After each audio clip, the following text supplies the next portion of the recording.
iyadoo maanta si rasmi looga bilaabay guud ahaanba gobolka Togdheer qaadashada kaadhka codbixinta muwaadinka ayaa waxay mas'uuliyiinta ugu sareysay xisbiga mucaaradka ee wadani oo hogaaminayo musharaxa jigada madaxweynenimo ee xisbigaasi mudane Cabdiraxmaan Maxamed Cabdilaahi Cirro isla markaasna ay kamid ahayeen hogaamiyaha xisbigaasi iyo sidoo kale mas'uuliyiin kala duwan oo ka tirsan xisbiga mucaaradka ee wadani ayaa waxay kormeer kala duwan ku sameeyeen goobaha kala duwan ee ku yaala gudaha magaalada Burco ay ka socoto kaadh qaybintu mas'uuliyiintan ayaa waxay goobahaasi kala duwan ay ku marayeen indheynta ay wax ka weydiinayeen shaqaalaha kala duwan ee ka hawlgalaya siday hawshu u socoto dadweynaha kala duwan ee safafka dhaadheer ugu jiray qaadashada kaadhka codbixinta muwaadinka ayaa mas'uuliyiintani ka socotay xisbiga mucaaradka ee wadani u soo dhaweeyay si kaliya laaba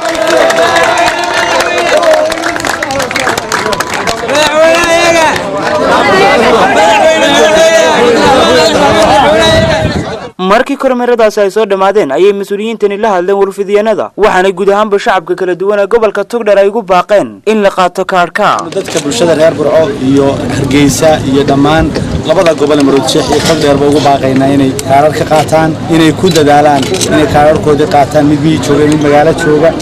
in hadda arrin siyaasadeed oo aanu xisbi ahaan siyaasad kaga hadlayna maaha waa inaan ku wacyigelino bulshada inay kaadhar ka qaataan waxa leenahay kaadhar ka qaata qof walba muwaadin xuquuqdaadii u hesho doorasho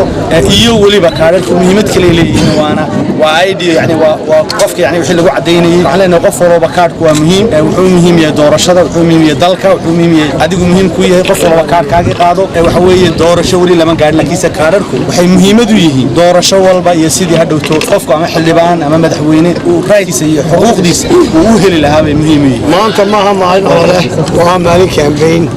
ومالي وعيقلين شعب غير سوماليلاند gaar ahaan gobolada ay ka bilaabantay bixinta kaararka cod bixintu oo gobolka Togdheer oo ay joogno iyo gobolka Maroodijeex oo caasimadda Jamhuuriyadda Soomaaliland waa labadii gobol ee ugu ballaaraa ee ugu dadka badnaa waxaan ugu baaqaynaa shacbiga labadan gobol inay dhammaantood cid xaq u lahayd ay isdiiwaangelisay markii hore inay kaarka qaadato waqtigu waa qaali waa loo baahan yahay waqtiga in laga faa'iideysto oo saacadda laga faa'iideysto oo nus saac laga faa'iideysto oo mirka laga faa'iideysto marka gaar ahaan xaafadan 15 waxaan ugu baaqaynaa waqtiga ka faa'iideysta muwaadiniinta xaafadda dhammaan shacabka reer Soomaaliya waxaan ku wadnaa kaararka qaata sidoo shan xuquuqda codaynta insha Allah عندها دونتان لو عودينيسان isbedel kana u codayn doontaan insha Allah waxaan bilayahay gobolka Togdheer iyo Maroodijeex kaadhkii hal qaato idinkoon u danaynan xisbi qof walba ay ku tahay dan qof walba waxa doonaysa iyo fartaada ku cilbeel hal kaadhka qaata hayna khasaaraynin gobolka Togdheerna waxaan leenahay hayna khasaaraynin kaadhka qaata haday gobolka Togdheer iyo Maroodijeex kaadhkiina qaata yaan jawaana lagu quran xaqiina qaata kaadhkiina qaata codeeya sidoo kale mas'uuliyiintan ugu sareysay xisbiga mucaaradka ee wadani ayaa waxay maqaayada gambare ee magaalada Burco ay kula shaaheen shacabkii kala duwan ee halkaasi ku sugnaa waa Khalid Bakayle fogaana raga xorta Star TV Burco.